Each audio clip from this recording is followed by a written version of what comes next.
గారండి మాట్లాడేది? అండి, నేను ఆశ్రయ అనాథాశ్రమం నుంచి మాట్లాడుతున్నా. చెప్పండి. మీ అమ్మకి హెల్త్ బాగలేదు, చావు బతుకుల్లో ఉంది.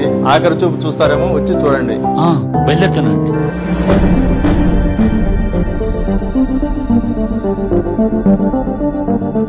అమ్మా,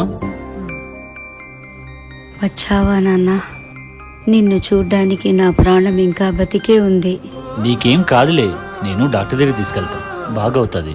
నాకేం డాక్టర్ దగ్గర చూపించొద్దురా, నాకు కోరిక ఉంది, తీరుస్తావా? ఏంటో చెప్పమ్మా. ఈ ఆశ్రమంలో ఫ్యాన్లు తక్కువగా ఉన్నాయిరా, అవి కొనివ్వాలి. అలాగే ఆహారం పాడవకుండా ఫ్రిడ్జ్ ఒకటి కొనివ్వాలి. నేను పోయే లోపల అదే నా కోరిక, తీరుస్తావా? తప్పకుండా అమ్మా. అమ్మా, నేను ఎన్నిసార్లు వచ్చేళ్ళాను, ఒక్కసారి కూడా ఫ్యాన్ కావాలి, ఫ్రిడ్జ్ కావాలని చెప్పలేదు కదమ్మా. చెప్పింటే అప్పుడే పెట్టించుండేవాడిని. ఆకలి, బాధ, వేడి నేను తట్టుకోగలను, నాకు అవి అవసరం అనిపించలేదు. కానీ రేపు నీ పిల్లలు నిన్ను ఇక్కడ చేర్పిస్తే నువ్వు తట్టుకోలేవు నాన్న. అదే నా బాధ.